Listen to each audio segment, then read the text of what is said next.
We'll start our final round of questions with Ms. Kushner from a question from the audience. If elected, what would you change that would directly and personally influence the students?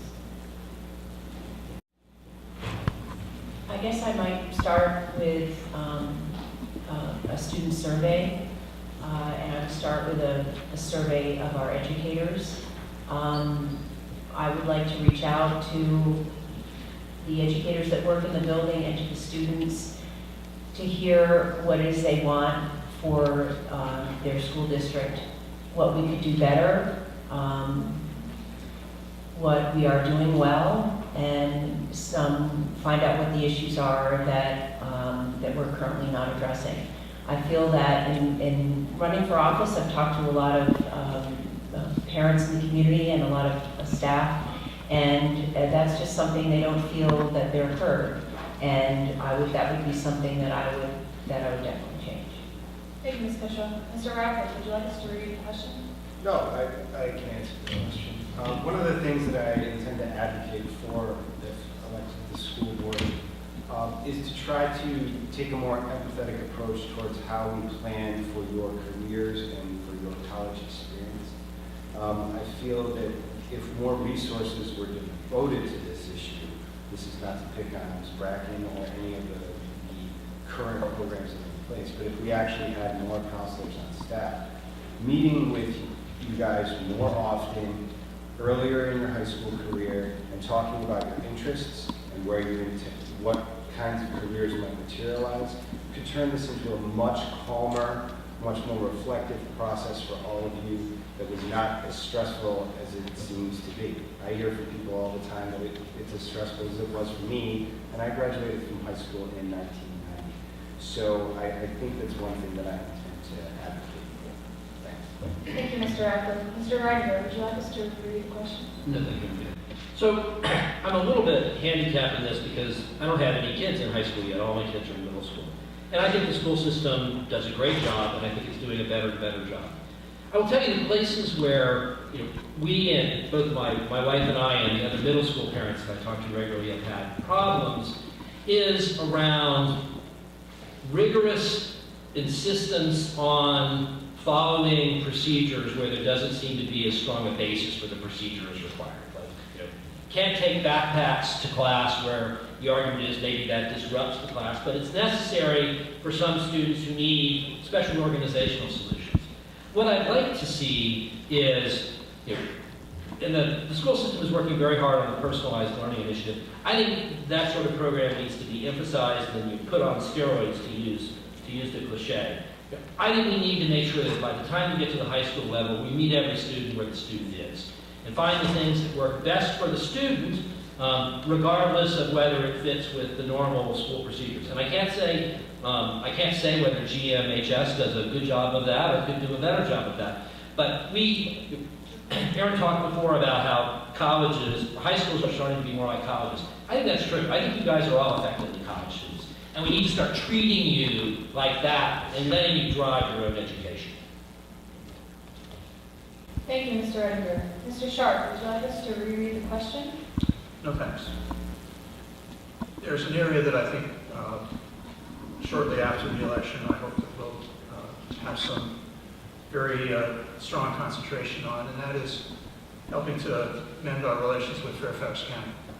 Now, that may seem like a not very direct impact on students, but let me suggest that we're in this region with a couple of giants on either side of us, and both of them can have a big impact on what we do.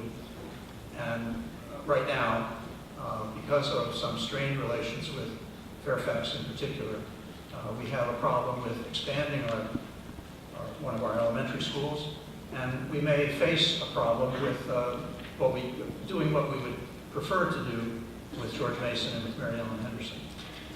And so I see a very big impact potentially there. In Arlington, of course, we have the competition for teachers, which we need to be very, very forthright in trying to make sure that our teachers are paid competitively and that our working conditions are good here so the teachers are not enticed to go to Arlington or elsewhere. Thank you. Thank you, Mr. Sharp. Ms. Martin, would you like the question you read? Just a quick clarification. This is the last question? Correct. Okay, so, sorry, I guess I don't get to answer a question first. So having said that, I mentioned, and I believe it continues to be true, that the work that I have started many years ago is that culture, climate, sense of belonging, all of these things are absolutely critical. And it's absolutely critical for all students to feel valued, high expectations, and that they belong. Absolutely critical to be an insider and not to be an outsider.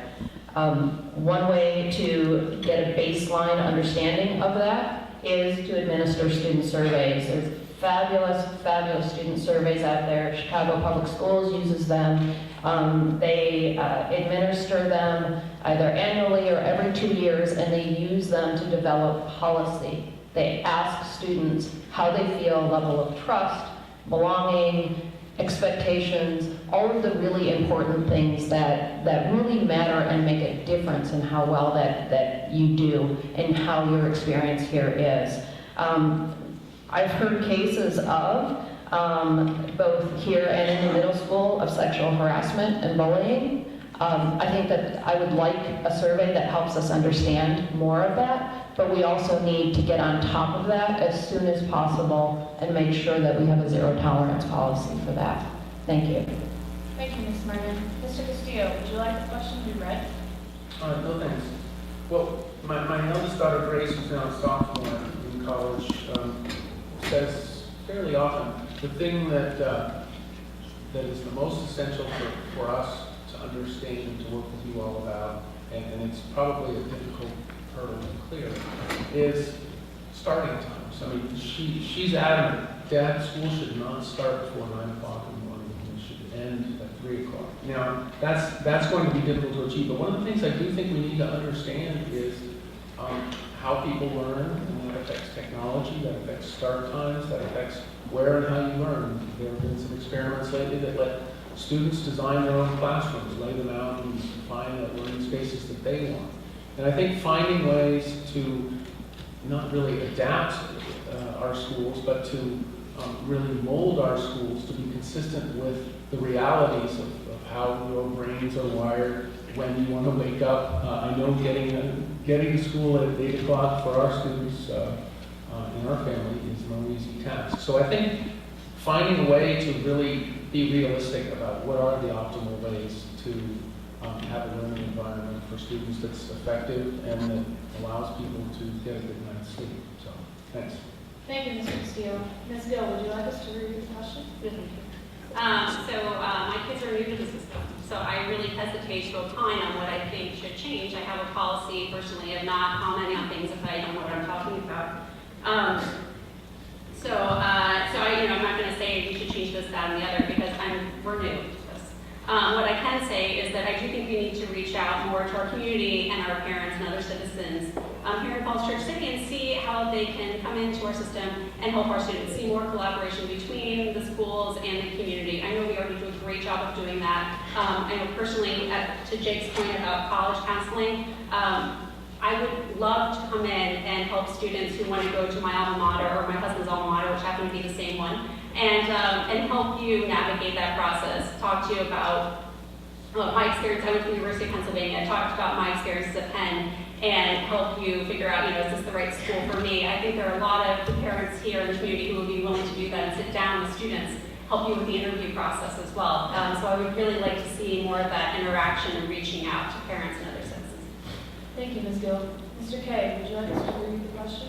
I'm good. The last guy actually, I'm going to be short about this. I think people cover a lot of things. One thing I would add, in a previous life I was a product manager, product developer, and you got to get out and talk to the ultimate end users, and it's you guys. So I think that would be important, not just through surveys, but actually talking.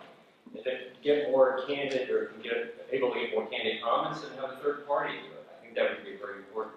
I also, in terms of also directly influence, so first understand what you guys think right now. And in terms of going forward, I think we need a diversity of exposures. I think we have certain tracks here, but people change their minds, they evolve over time, and they want to do one thing as a sophomore, but as a senior, another thing. And I think lastly, we do have a diverse school system, and I know the bulk of you will go to college, but some people may not be ready for college. Maybe they want to go to the military, maybe they want to go to trade school, so we got to keep that all in mind, and that all goes back to, hearing what the students may need, and realize things change over time. What's true today will not be true tomorrow. Thank you.